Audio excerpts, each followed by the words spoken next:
What's up, people? What's going on?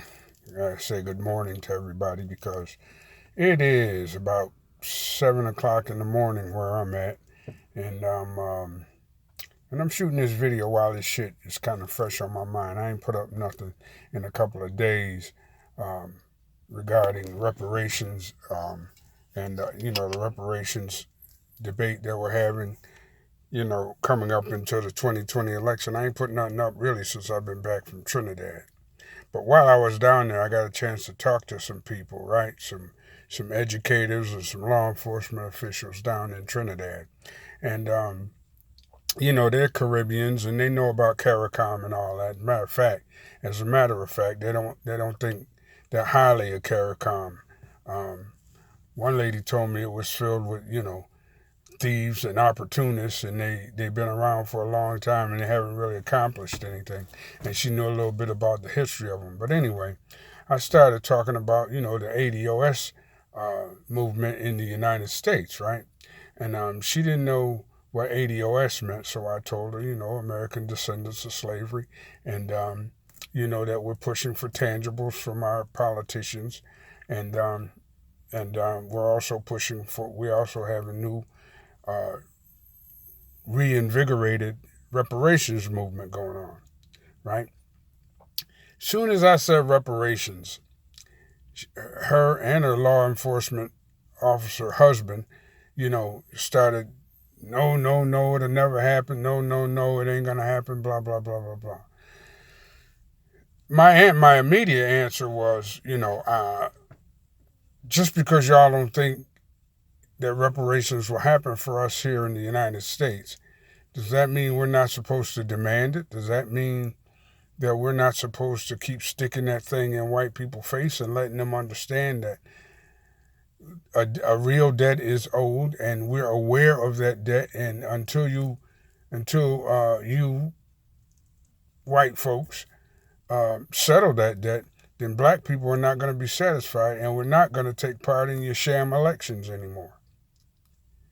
Is that what that means? They didn't really have an answer for that, but the woman who was the educator did say, and I believe she's correct in this assumption that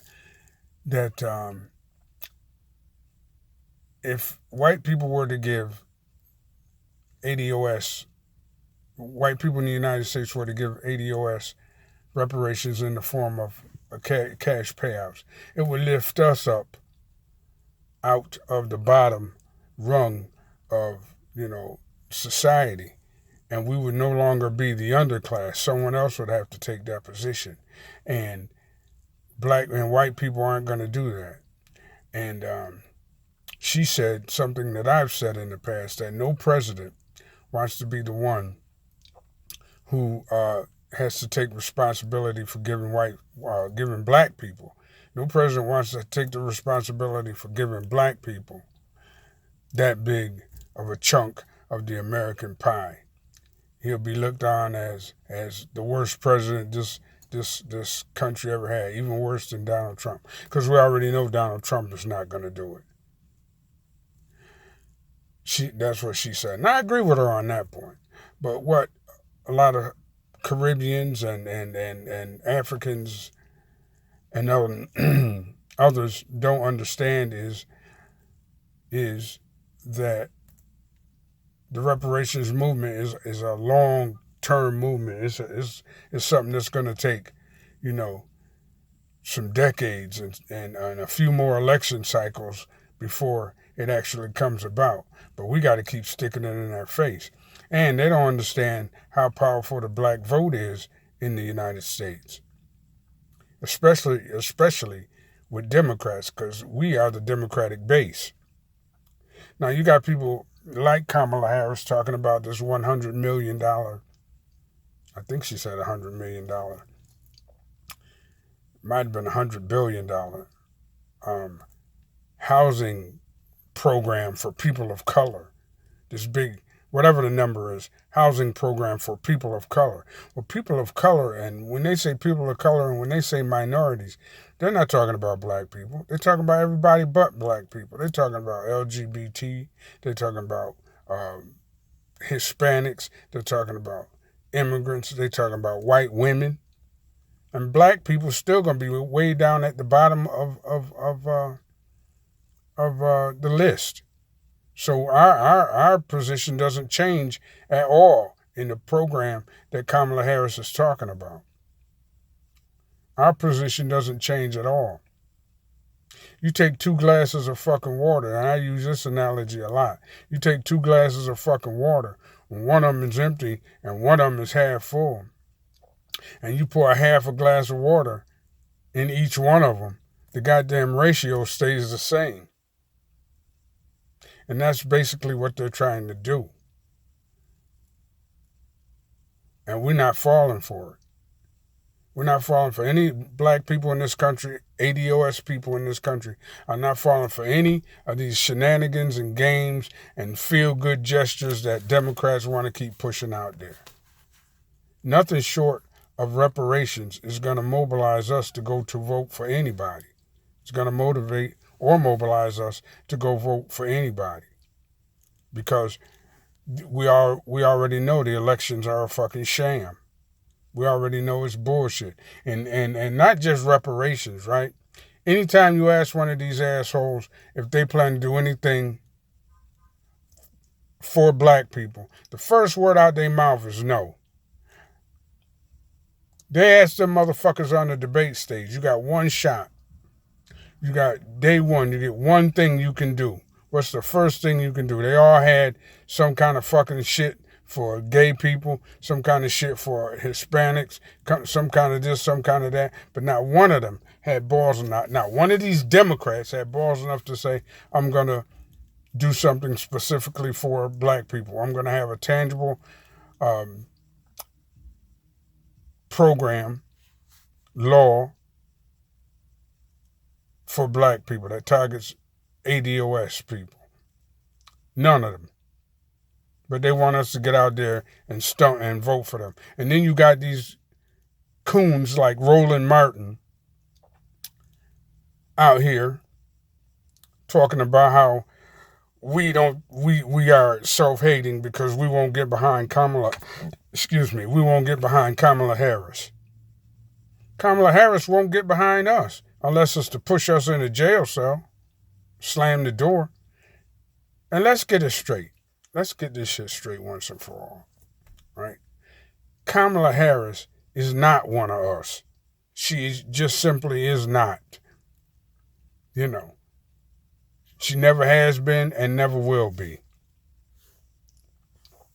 She's a Brahmin Indian and an aristocratic Jamaican.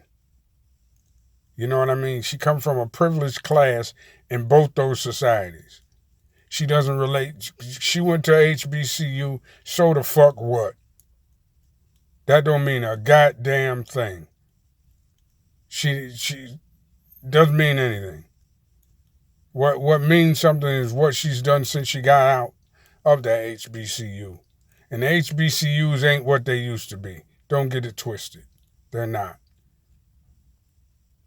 They're just not. They're a bunch of boule-ass people sitting around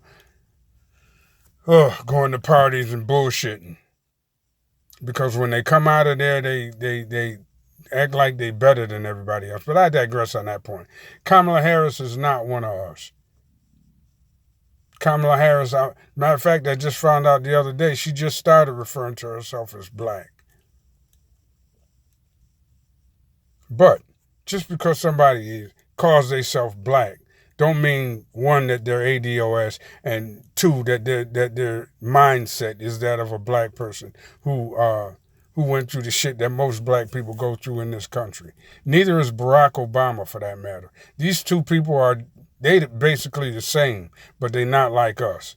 They're not descended from slaves. Matter of fact, as far as Obama goes, I said that when I first heard about him, that he is not like me. We have not had our first president who is descendant from slaves. We have not had an ADOS president. We haven't. As a matter of fact, I don't even know if we're ever going to get one elected. You know. But Kamala Harris she's not going to get my fucking vote anyway. Matter of fact, the more these people talk, the less I want to vote for any of them. We already know we can't vote for Joe fucking Biden. We already know that. Off rip. Joe Biden already told them the Republicans ain't nothing going to change. Matter of fact, if you elect Kamala Harris or Joe Biden, the status quo is going to remain the same. We're still going to be on the bottom of the totem pole. We're still going to be that permanent underclass, we being Adolf's people. We're still going to have to send our kids off to war. The police are still going to be gunning us down with impunity. We're still going to have we're still going to get sicker and die quicker than everybody else. There's not going to be any Medicare for all legislation coming through with either of those people. Shit just going to stay the same. And as far as Pete Buttigieg goes, I got no use for that asshole either. You know, because he puts his race ahead of his sexuality. Trust and believe. He's just a straight up fucking politician who happens to be gay. I don't give a fuck who he sleep with. His policies are just straight up goddamn Republican light. He a Republican calling himself a Democrat. You know, so we're in that place where we were in 2016 with nobody to vote for. I say sit this one out too. I say until one of them motherfuckers come out their mouth and say I'm going to do X, Y, and Z for black people. This program is going to be aimed at black people, ADOS people. That's that voting block I'm really trying to get. Until one of them say that, then we should sit the shit out and develop our own agenda and move forward on our own terms, you know, and at our own pace and support each other. Because nobody else is going to support us. And fight like hell every time one of them motherfuckers come at us in a disrespectful manner. By one of them motherfuckers, I mean politicians, police, and the like. Because at the end of the day, it's looking more and more like we're all that we have to depend on. No politician has our interests at heart. And they're saying it one after the other, after the other. Elizabeth Warren, Kamala, Pete, Corey, all of them. They got these little fake-ass fucking gestures aimed at people of color. I hate that fucking term. I really do. But anyway, let me go ahead and go to work because the people that I work with really need me. And that's what keeps me motivated. Y'all take it easy now. I'll catch y'all on the next one. TC, and I'm out.